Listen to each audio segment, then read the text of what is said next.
السلام عليكم ورحمة الله وبركاته. معكم حماد. النهاردة هنركب في كيا كارينز 2010 شاشة 9 بوصة دبل بيز 3008 بدل الكاسيت ده. جبنا الفريم وجبنا الشاشة اهو، جبنا الفريم والشاشة اهي، وهنركب كاميرا اهي. ده الفريم ودي الشاشة رقمها 3008. دي افضل شاشة في ال7 بوصة الMP5 او الويندوز.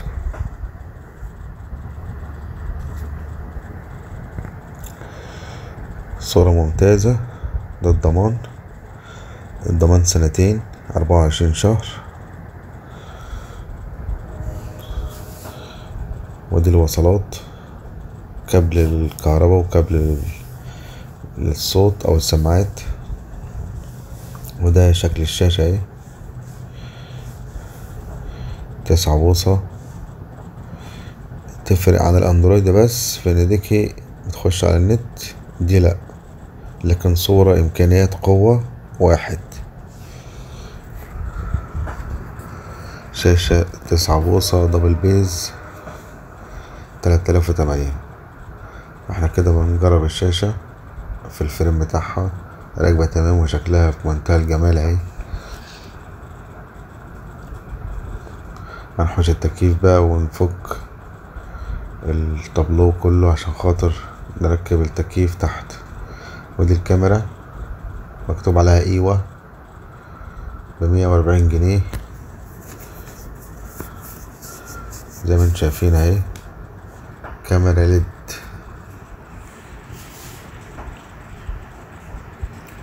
هنبتدي نفك التابلو. بنفك الاول من تحت هنا عند الفتيس، هتلاقي هنا في حديدة على اليمين وحديدة على الشمال اهي، زي وصلة كده صغيرة فيها مسمارين كل واحدة. هنفك ال4 مسامير دول عشان الفريم يبتدي يطلع معانا من تحت اهو. يبقى احنا بنبتدي فك الفريم من تحت. ده فكينا مسمارين، وادي المسمارين التانيين بفكهم اهو.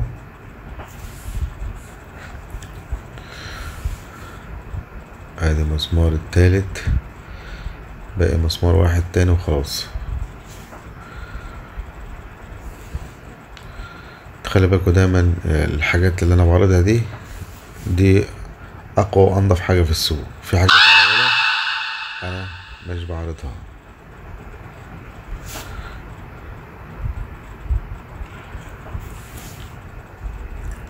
تمام. نبتدي بقى نطلع الفريم واحدة واحدة عشان في حتة فوق كده حساسة شوية ممكن تتكسر، لان طبعا الفريمات دي بتبقى من الشمس متاكلة، فنخلي بالنا واحدة واحدة ونطلعها. زي ما انتم شايفين معايا العدة ديت الفبر اللي ما تجرحش طبلها. طلعنا كده، بنحش المفتاح الفيشة بتاعت الانتظار والساعة، وننزل على تحت نحش الفيش بتاعت التكييف.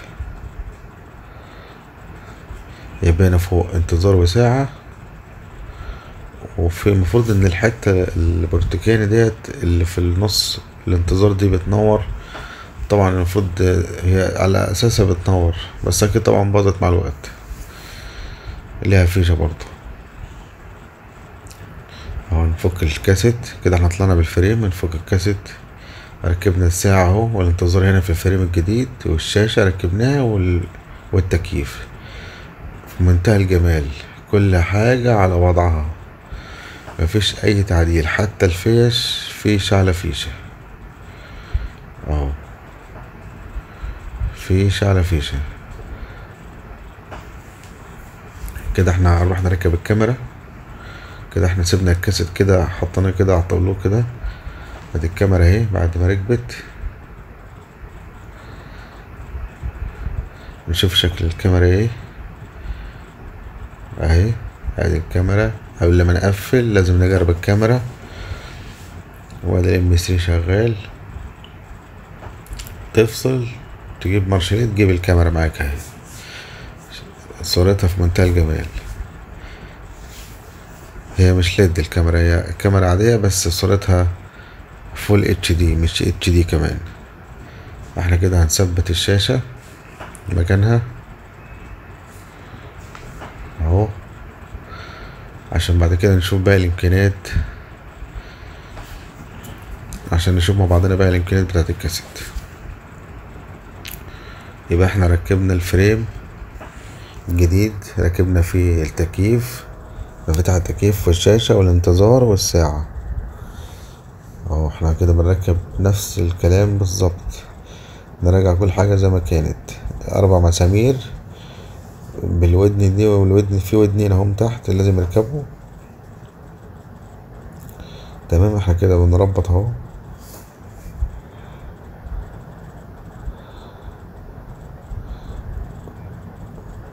اهو شايفين الودان دي، حتة بتركب في الكونسول تحت، وحتة تانية بتركب على الفريم، لها مسمارين كده. احنا بنربط المسمار التاني اهو، ونركب الجنب التاني كده. احنا خلصنا اهو. نركب بقى ايه الكونسولة بتاعة الفتيس او غطا الفتيس كده. احنا خلصنا كل حاجة تمام. هنجرب الميرور لينك، هنجرب الميرور لينك على الموبايل اهو. طبعا في برنامج بينزل على الموبايل اسمه اوتو لينك، ومجرد تحط بس الكابل هو الكاسيت هيشوف كل حاجة اهو. هوب اهو اشتغل لوحده من غير اي فتحة اي حاجة، وكله قدام عينيك اهو. حطيت يا دوبك الكابل، والكابل في الموبايل هو الكاسيت ترجم بقى مع نفسه ان في كابل وصل، فبيشغلك الميرور لينك لوحده على طول من غير ما تلمس اي حاجة في الموبايل اهو. والميزة بقى في الدبل بيز انك الميرور لينك اللي فيه ممكن تغير من الكاسيت. الاندرويد مفهوش الخاصية دي انك تغير من الكاسيت. يعني انت مثلا مشغل فيديو في الموبايل ممكن تقلب من الكاسيت مش في الموبايل. في الاندرويد لازم من الموبايل. تمام اهو. احنا مشغلين كده فيديو في الموبايل وفي الشاشة اهو، وتقلب براحتك زي ما قلتلك. الميرور لينك هنا اهو بتغيره من الشاشة مش من الموبايل، او من الموبايل براحتك، الاتنين معاك. غير الاندرويد، الاندرويد لازم من الموبايل بس.